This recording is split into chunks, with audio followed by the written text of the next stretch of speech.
Episode 58। मैं कोई भी मैरिज एग्रीमेंट पर साइन नहीं करूंगी। वश जो एक कॉटन के कपड़े से अपने हाथ पहुंच रहा था, वह जैसे ही राहत का सवाल सुनता है उसकी तरफ देखने लगता है। इस समय के हाथ रुक चुके थे, उन हाथों की मुट्ठियां बन चुकी थी। वह ठंडी आंखों से राहत को देखता है जिसने अपनी आंखें बंद कर दी थी। वश अपनी ठंडी आंखों से राहत की तरफ बढ़ते हुए उसकी गर्दन पर अपना सर रखकर उसके कानों में अपनी गर्म सांसें छोड़ते हुए, क्या बात है कैंडी, एक तो तुम्हें मैं पसंद नहीं हूँ और दूसरी तरफ मेरा पास्ट जानने के लिए तुम बहुत एक्साइटेड हो। कहीं तुम मुझे पसंद तो नहीं करने लगी हूँ? Do you like me? वश की इस बात पर आहार अपनी आंखें छोटे करके, ऐसी कोई बात नहीं है, मैं कभी भी तुम्हें पसंद नहीं करूंगी। मैं तो इसके लिए पूछ रही हूँ क्योंकि वह निशान बहुत ही अजीब है। तुम मुझे थोड़ी सी क्यूरियोसिटी हो गई कि तुम्हारे बॉडी पर वह निशान कैसे हैं। मैं 5 साल तक जेल में रहा हूँ, वह भी अपनी स्टेप मदर के मर्डर केस में। कहते हुए वश राहत की नीली आंखों में देखने लगता है जहां पर उसे हैरानी साफ साफ देखी जा सकती थी। राहत हैरानी से अपनी लड़खड़ा की आवाज में क्या या कहा, तुमने तुम्हारी मम्मा के मर्डर के केस में पर कैसे? क्या सच में तुम अपनी मम्मा का मर्डर कर सकते हो? नहीं, ऐसा नहीं हो सकता। वश राहत की आंखों में देखते हुए अपनी गर्दन टेढ़ी करके, yes it is real candy, मैं पूरे 5 साल जेल में रहा हूँ। तो तुम ही सोचो कि मुझे कैसे निशान मिलने चाहिए वहाँ पर। उसके बाद भी मैं जब जेल से छूटा तो मेरी फैमिली में से किसी ने भी मुझे पलट कर देखा नहीं और ना ही मैंने कभी उन पर ध्यान दिया। वश की बात सुनकर राहत अपनी आंखें हैरानी से बड़ी बड़ी करके, यह कैसे हो सकता है? यह नहीं हो सकता, तुम तुम्हारे मम्मा की जान बिल्कुल भी नहीं ले सकते। राहत के मासूम भरी बात सुनकर वश जोरा जोर से हंसते हुए, शायद से जहां तुम्हें पहली शख्स हो जो मुझ पर भरोसा कर रही है। नहीं तो हर किसी को पता था कि वश महेश्वरी जिस पल 5 सालों से मर्डर का केस था वह मर चुका है। अब वो इस दुनिया में रहता ही नहीं है, अब सिर्फ इस दुनिया में वश रहता है। कहते हुए उसके बालों को सहलाते हुए गैस बंद करके वहाँ से सारे खाने को डाइनिंग टेबल की ओर ले जाने लगता है। वही रहता सिर्फ एक स्टैचू को तरह एक ही जगह पर फ्रीज हो चुकी थी। वश की बात तो उसे कुछ भी समझ में नहीं आ रही थी। उसके दिमाग में सिर्फ यही चल रहा था कि आखिर वश ने अपने पास्ट में कैसे दर्द सहा होंगे, किस किस सिचुएशन से वह गुजरा होगा जो वह ऐसा बन गया है। अपने घर वालों को छोड़ दिया, उसकी फैमिली में उस पर भरोसा नहीं किया, उसकी माँ इस दुनिया में चली गई और उस माँ की मौत की जिम्मेदार वश को ठहराया गया। कितने साल का होगा तब, यही सोच सोच कर राहत परेशान हो रही थी, पर राहत को कहाँ सच्चाई पता थी। रावत कुछ सोचकर वश के पीछे पीछे चली जाती है जो डाइनिंग टेबल पर खाना लगा रहा था। राहत चुपचाप एक चेयर पर आकर बैठ जाती है, वही वश राहत के साइड वाले चेयर पर आकर बैठ जाता है। वह बिना कुछ बोले खाना खाने लगता है। उसने एक बाउल राहत के सामने किया था, उसमें उसने कुछ स्नैक बनाए हुए थे जो को राहत के सामने कर देता है। राहत भी बिना कुछ बोले उसे खाने लगती है। वही वश खाते हुए राहत को देखने लगता है जो किसी गहरी सोच में दिख रही थी। यह देखकर वश अपनी आंखें छोटी कर लेता है। उसे बहुत ही गुस्सा आ रहा था राहत पर, क्योंकि वह उसके सामने होते हुए भी वह किसी और ही ख्यालों में खोई हुई है। यह कहाँ उसे बर्दाश्त होने वाला था। वह जोर से टेबल पर हाथ मार देता है जिससे राहत अपने सेंस में आ जाती है और हड़बड़ा कर वश की तरफ देखने लगती है। जैसे ही वह वश की ठंडी आंखें देखती है तो एक पल के लिए तो उसकी सांस ही रुक जाती है। वह अपनी नीली आंखें बड़ी बड़ी करके उसे देखने लगती है। राहत जैसे तैसे अपने गले से आवाज निकालकर, क्या क्या हुआ, क्या तुम्हें कुछ चाहिए? यस अटेंशन, वो भी तुम्हारा कैंडी जो तुम मुझे बिल्कुल भी नहीं दे रही हूँ और कहीं और ही चली गई हूँ। क्या मैं जान सकता हूँ कि ऐसा क्या सोच रही हो जो मेरी कैंडी मेरे होने के बावजूद भी मुझे इग्नोर कर रही है? Tell me. कहते हुए वश राहत का हाथ पकड़ लेता है जिससे राहत कांपने लगती है वह अपने थरथराते होठों के साथ। वो मैं कल फ्रेशर पार्टी के बारे में सोच रहे थे, इसी वजह से मेरा ध्यान ही नहीं रहा। फ्रेशर पार्टी तो कल मेरी कैंडी मेरे साथ मेरी पार्टनर बनकर जाएगी, तो उसके लिए मुझे तो शॉपिंग करनी पड़ेगी।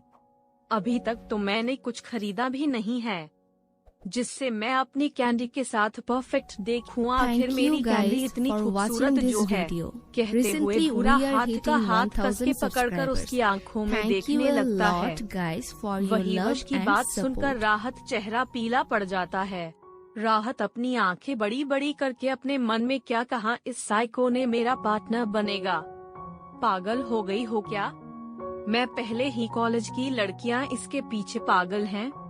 अगर वह पागल लड़कियां मेरे पीछे पड़ गई तो? नहीं राहत, तुझे 3 साल इस कॉलेज में निकालने हैं और ऊपर से साइको तो मुझे एक ही दिन में इस कॉलेज से बाहर निकालने के बारे में सोच रहा है। क्या करूं? राहत कुछ सोच, कुछ भी करके मैं इस साइको के साथ तो पार्टनर बिल्कुल नहीं बनूंगी। मेरे इतने भी अच्छे दिन नहीं आए हैं कि मैं कॉलेज का सेंटर ऑफ अट्रैक्शन बनूं। सोचते हुए राहत अजीबोगरीब चेहरे बनाने लगते हैं। वहीं उसके चेहरे की परेशानी साफ साफ वश देख सकता था। वह उसके हाथों को ऊपर क्यों और करके उसके होंठों को चूमते हुए बड़े प्यार से, कैंडी मुझे पता है तुम बहुत खुश हो रही हो। हम दोनों कल पक्का एक साथ चले जाएंगे। मैंने तुम्हारे लिए एक बहुत बड़ा सरप्राइज भी रखा है जो तुम्हें पसंद आने वाला है।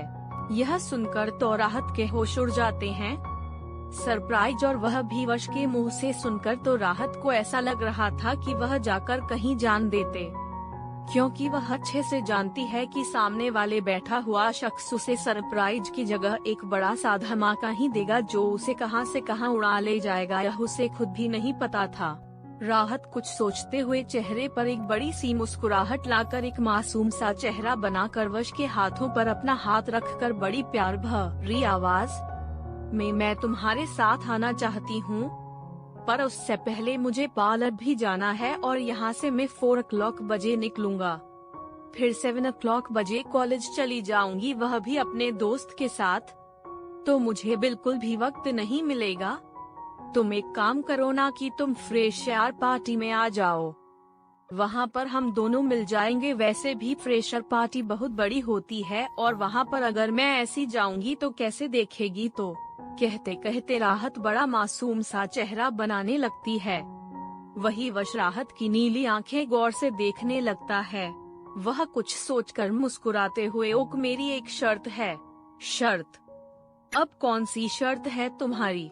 कहते हुए राहत रोने वाली शक्ल बनाने लगती है, क्योंकि वह जानती थी इसके शर्त कोई सही तो होगी नहीं और वह फिर से फंस जाएगी वश के बैड गेम में। वश राहत के रोने से शक्ल बनाकर उसके हाथों को कस के पकड़कर उसकी नीली आंखों में देखते हुए, अगर तुम कॉलेज अकेले जाना चाहती है तुम जा सकती हूँ, पर उससे पहले कुछ कॉन्ट्रैक्ट पेपर पर साइन करने पड़ेंगे। Contract paper? वह क्यों और किस लिए? तुम मुझसे कॉन्ट्रैक्ट साइन करने वाले हो? ऐसी कौन सी प्रॉपर्टी है जो तुम्हें चाहिए? देखो मैं बहुत गरीब हूँ, मेरे पास कुछ भी नहीं है।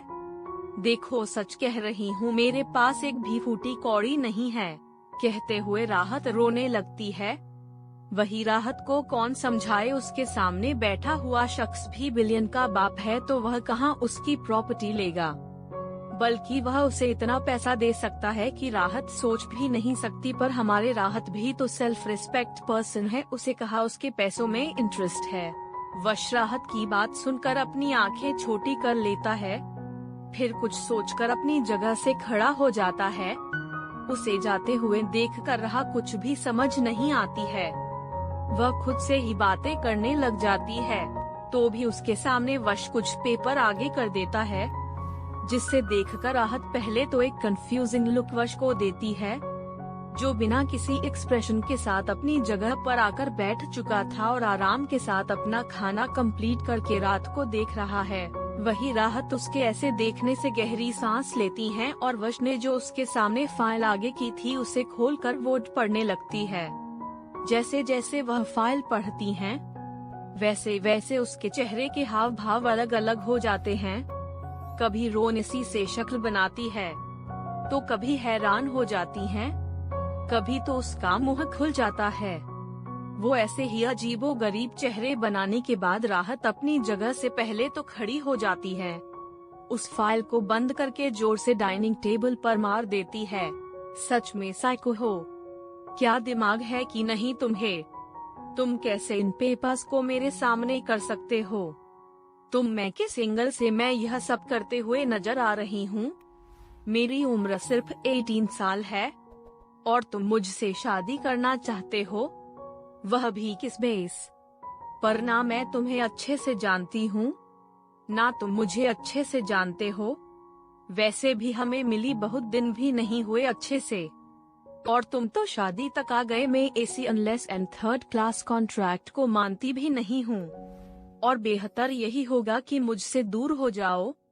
मैं कोई भी मैरिज एग्रीमेंट पर साइन नहीं करूँगी। कहते हुए राहत गुस्से वश को देखने लगती है, जिसके चेहरे पर उसे कोई भी एक्सप्रेशन नहीं नजर आते हैं, जिसे देख कर उसे बहुत ही गुस्सा आने लगता है।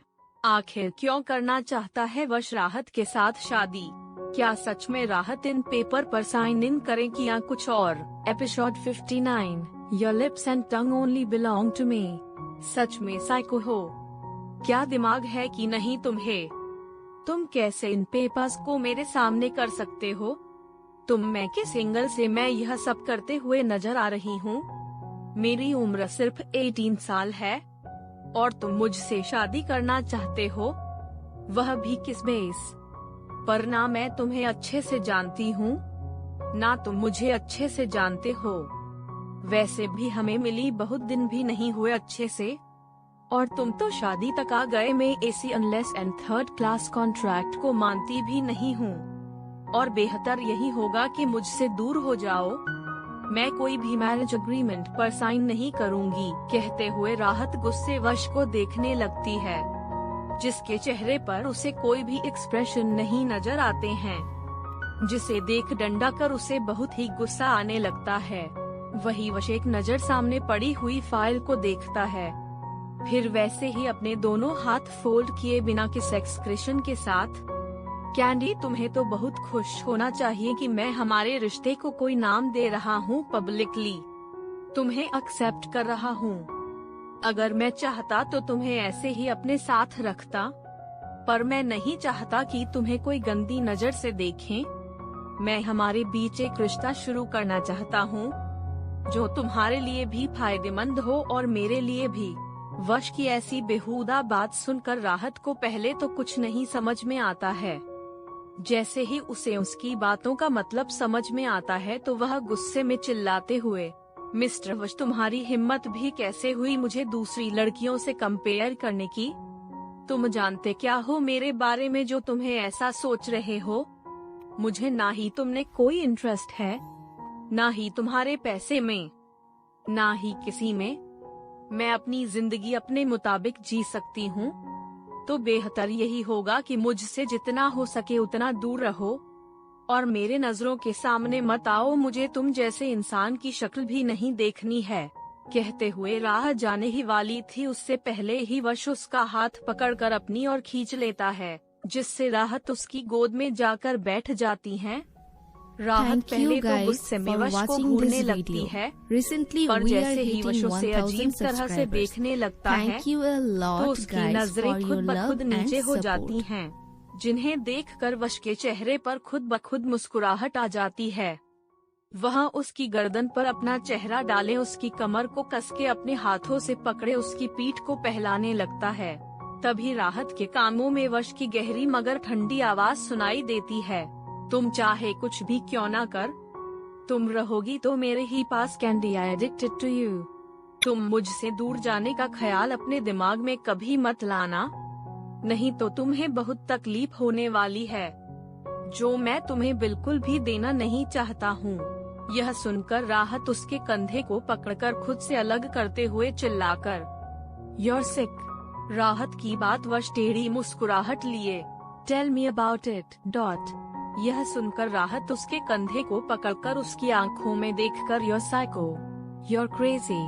राहत की इस बात पर वश उसकी नीली आंखों में देखकर उसके बालों को उसके कान के पीछे कर I know Candy कहते हुए बिना देर किए उसके होठों पर अपने होठ रख देता है और उसे किस करने लगता है, जिससे राहत अपनी आंखें कस के बंद कर लेती हैं। इस समय उसने वश के शर्ट को कस के पड़ा हुआ था, क्योंकि उसे पता था कि छूटने की कोशिश करना बेकार है। वश उससे कहीं गुना ज्यादा स्ट्रॉन्ग है, इसी वजह से वह जैसा चाहे वैसा उसे करने दे रही थी।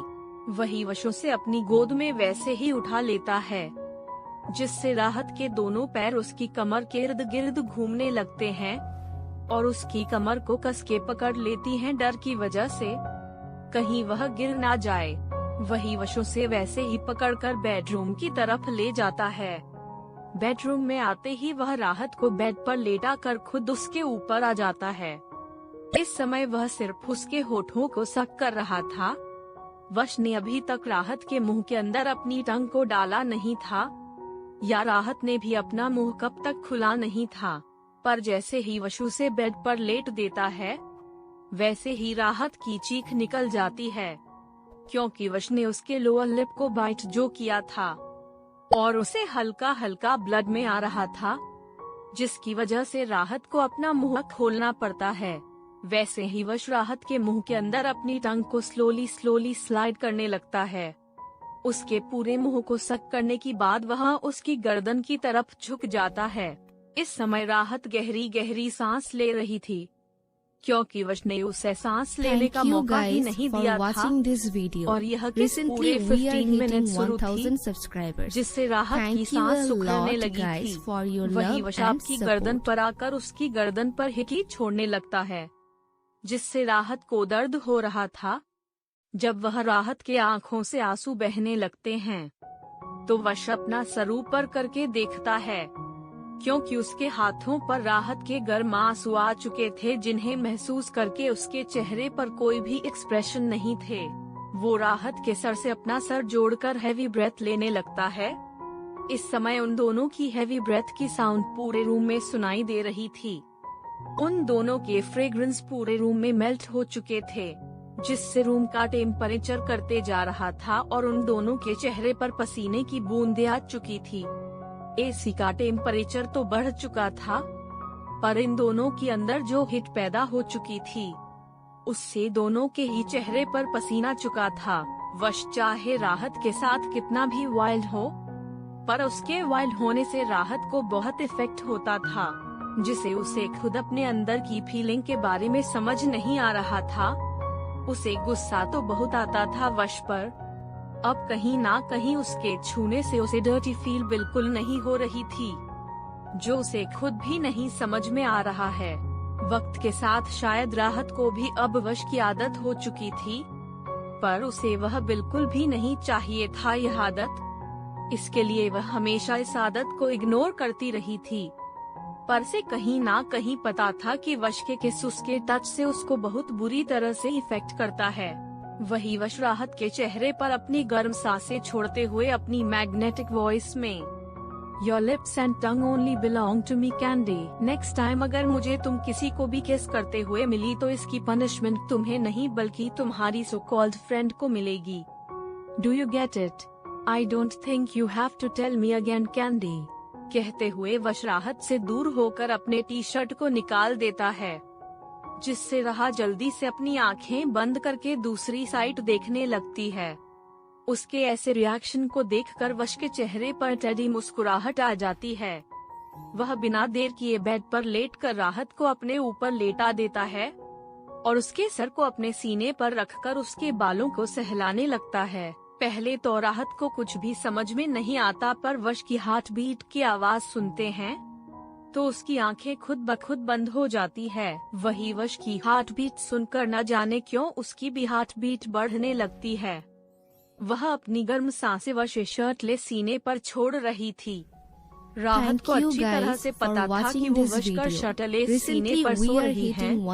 उसे बहुत ही अनकंफर्टेबल फील हो रहा था जब भी वह ऐसे उसके साथ सोती थी। उसे पता नहीं क्यों एक अलग सी बेचैनी होने लगती थी जो उसे खुद भी नहीं पता था। देखते देखते राहत तो सो चुकी थी, पर वश उसकी तो आंखों में कोई भी नींद नहीं थी। वह राहत के बालों को उसके कान के पीछे कर अपने एक हाथ को अपने सर के पीछे कर दूसरे हाथों से राहत की पीठ को सहलाते हुए अपनी गहरी आंखों से राहत को देखने लगता है। आई नो कैंडी, तुम्हारा यही आंसर होगा, बट कल तुम खुद ही इन मैरिज एग्रीमेंट पर साइन करोगी, वह भी अपनी मर्जी से। कल का दिन going to be full of surprises Candy, so be ready. कहते हुए उसके चेहरे पर मुस्कुराहट आ जाते हैं। उसके बालों को चूमते हुए उसके सर को सहलाने लगता है। इस समय उसके चेहरे की मुस्कुराहट बेहद डरावनी थी। जी सका मतलब साफ था कि कल का दिन बहुत कुछ लाने वाला है। कुछ वक्त बाद उसे नींद आ जाती है।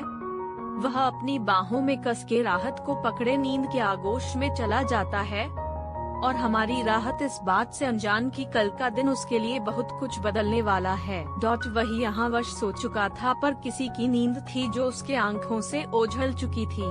महेश्वरी विला के अंदर संयम के कमरे में इस समय संयम सोफे पर बैठा हुआ था और उसके रूम में ड्रिंक के ग्लासेस साथ ही साथ बोतल फर्श पर फैले हुए थे। इस समय वह पूरी तरह से गुस्से में पागल हो चुका था। पहले न्यूज में उसका नाम बदनाम हो रहा है और सेकंड हैप्पी का उसकी बात ना मान कर किसी और के साथ चले जाना। जब उसने तस्वीरें देखी थी जहां पर साफ साफ शिवांश हैप्पी के साथ खुशी खुशी बात करा था और हैप्पी तो उसके साथ बहुत खुश लग रही थी, जिससे वह और भी गुस्से में पागल हो चुका था। उसकी आंखें पूरी तरह से लाल हो चुकी थी। शराब का नशा उसके ऊपर हावी हो चुका था। तभी मानव संयम के कमरे में आता है। वह संयम को देखकर गहरी सांस लेता है, क्योंकि संयम ड्रिंक से बहुत दूर रहता है, पर जब भी वह गुस्से में अकेला हो या दर्द में हो तो ही वह ड्रिंक करता है। मानव अच्छी तरह से जानता था कि संयम की हालत अब क्या है। संयम ने बचपन से ही अकेला था। जब उसकी माँ चली गई थी तो तेजपाल ने उसे ऐसी जगह पर भेज दिया था जहां पर उसे खुद के लिए लड़ना पड़ता था। वो क्यों, यह आगे जाकर खुद आपको पता चलेगी। एपिसोड 60। ना तुझे दुआ मिले ना तुझे कोई खुदा मिले। Thank you guys Maheshwari for villa के watching अंदर this video. संयम के Recently कमरे we में are hitting उस समय 1000 संयम सोफे पर subscribers. बैठा हुआ था Thank you a lot और उसके guys रूम में for ड्रिंक your के love ग्लासेस and साथ ही support. साथ बोतल फर्श पर फैले हुए थे। इस समय वह पूरी तरह से गुस्से में पागल हो चुका था। पहले न्यूज में उसका नाम बदनाम हो रहा है और सेकंड हैप्पी का उसकी बात ना मान कर किसी और के साथ चले जाना। जब उसने तस्वीरें देखी थी जहां पर साफ साफ शिवांश हैप्पी के साथ खुशी खुशी बात करा था और हैप्पी तो उसके साथ बहुत खुश लग रही थी, जिससे वह और भी गुस्से में पागल हो चुका था। उसकी आंखें पूरी तरह से लाल हो चुकी थी। शराब का नशा उसके ऊपर हावी हो चुका था। तभी मानव संयम के कमरे में आता है। वह संयम को देखकर गहरी सांस लेता है, क्योंकि संयम ड्रिंक से बहुत दूर रहता है, पर जब भी वह गुस्से में अकेला हो या दर्द में हो तो ही वह ड्रिंक करता है। मानव अच्छी तरह से जानता था कि संयम की हालत अब क्या है। संयम ने बचपन से ही अकेला था। जब उसकी माँ चली गई थी तो तेजपाल ने उसे ऐसी जगह पर भेज दिया था जहां पर उसे खुद के लिए लड़ना पड़ता था। वो क्यों, यह आगे जाकर खुद आपको पता चलेगी। मानव संयम के हालत को समझकर एक गहरी सांस लेकर संयम के सामने खड़ा होकर, बॉस फिलहाल तो हमने सब कुछ ठीक कर लेना है, पर बड़े बॉस के कुछ कारनामों की वजह से हमें थोड़ा सा लॉस हो रहा है और पॉलिटिक्स में भी आवाज से उठने लगी है। हमारी ऑपोजिट टीम इसका फायदा उठा रही है। संयम एक गहरी सांस लेकर अपने लाला आँखों से मानव की तरफ देखकर, एक काम करो, जितने भी यह धंधे हैं उन्हें बंद कर दो। बहुत हो गया मेरे डैड का, मैंने इसमें दखल नहीं दी तो उन्होंने बहुत कुछ गलत कर लिया। अब जो काली काम है उन्हें सबको बंद कर दो और याद रहे इसमें हमारा नाम बिल्कुल भी नहीं आना चाहिए। मैं भी देखना चाहता हूँ कि आखिर डैड अपने बिजनेस को हैंडल करने के लिए क्या क्या कर सकते हैं और जल्दी से जल्दी मेरा विल तैयार करो। मैं यहाँ पर और दिन तक रहना नहीं चाहता हूँ। कहते हुए संयम अपनी जगह से खड़ा हो जाता है। लड़खड़ाती कदमों से वॉशरूम की ओर चला जाता है। वही मानव उसके रूम को देखकर अपना सर हिला देता है और टू मेल मेड को संयम के कमरे के अंदर भेज देता है और खुद बाहर जाकर किसी को कॉल कर देता है। कॉल करने के बाद वह वहां से अपने घर की तरफ निकल जाता है। वही संयम जब अपने रूम में आता है तो उसने सिर्फ अपने कमर पर सिर्फ टॉवल बांधा हुआ था। इस समय उसके एक कमर कातिलाना लग रही थी। वह अपने रूम को देखता है जो पूरी तरह साफ हो चुका था। वह अपना सर हिलाकर सोफे पर जाकर बैठ जाता है और अपने मोबाइल को ऑन करके गहरी सांस लेता है। उसके मोबाइल पर और किसी का नहीं बल्कि हैप्पी की तस्वीरें थी जो फोटोग्राफर ने ली थी। इस तस्वीर में हैप्पी बहुत ही खुश लग रही थी, जिसे देखकर उसे अच्छा तो लग रहा था, पर उतना ही गुस्सा भी आ रहा था कि हैप्पी उसके साथ ना खुश होकर किसी और के साथ खुश हूँ। यह बात संयम को जरा भी हजम नहीं हो रही थी। संयम हैप्पी की तस्वीरों को देखकर अपने हाथों को मुट्ठी बनाकर पागलों की तरह अपने आँखों में हैप्पी के लिए जुनून लिए। मुझे पता नहीं मेरा पागलपन मुझे किस हद तक ले जाएगा। तुम्हारी आंखें, तुम्हारा चेहरा मुझे सुकून दे रहा है, एक ऐसा जिसके लिए मैं बरसों से तक तरस रहा था। तुमने एक मुसाफिर को उसका रास्ता दिखाया है, अब यह रास्ता कभी भी वो कभी भी भूल नहीं सकता। कहते हुए म्यूजिक प्लेयर की तरफ जाता है। वहाँ पर एक सीडी को निकालकर उसे प्ले कर देता है और सोफे पर आकर एक रिमोट को ऊपर कर देता है, जिससे बेड के सामने जो पर्दे लगाए थे वह खुद ही हटने लगते हैं और वहाँ पर राहत की एक प्यारी सी तस्वीर मिलती है, जिसकी आंखों में गहरी चमक, होठों पर प्यारी मुस्कुराहट दिखती है। इसीलिए रिक्स को काटते हुए संयम हाथी की तस्वीर की तरफ बढ़ने लगता है। उस तस्वीर पर अपना हाथ फिराते हुए अपनी आंखों में हैप्पी के लिए पागलपन लिए, कहते हुए ड्रिंक की एक बोतल को अपने मुंह से लगाकर बड़े आशिकाए अंदाज में कहते हुए वो राहत की तस्वीर को गौर से देखने लगता है। फिर अपना सर उस तस्वीर से लगाए अपनी आंखें बंद करके हैप्पी को याद करते हुए गाते गाते वह अपनी आंखें बंद करके मुस्कुराने लगता है। वह जैसे ही अपनी आंखें खोलता है, उसमें हाथी को पाने का जुनून साफ साफ देख रहा था, साथ ही साथ एक पागलपन जो किसी को भी दबा कर दे। पर अब यह पागलपन हैप्पी को कहां ले जाने वाला है, यह तो वक्त ही जाने। संयम कुछ सोचकर मुस्कुराते हुए अपने मोबाइल की तरह बढ़ जाता है। जैसे ही वह मोबाइल को ऑन करके कुछ टाइप कर लेता है, फिर उसके चेहरे पर एक मुस्कुराहट आ जाती है। जब वहां से कुछ रिप्लाई आता है, उस रिप्लाई को पढ़कर उसके चेहरे पर एक शैतानी मुस्कुराहट आ जाते हैं। वह पूरी ड्रिंक की बोतल को खत्म करे कि वैसे ही बेड पर चला जाता है और अपनी आंखें बंद करके गहरी नींद में चला जाता है। यहाँ पर तो संयम का पागलपन दिन ब दिन बढ़ता जा रहा है और वहीं दूसरी तरफ हमारी हैप्पी इस बात से अनजान अपनी जिंदगी बड़े मजे से जी रही है। विला हैप्पी समय डाइनिंग टेबल पर बैठे हुए थे और वही ताई दी हैप्पी के साइड में और वही शिवांश उन दोनों के सामने बैठा हुआ था। तीनों ही बेफिक्र से खाना खा रहे थे।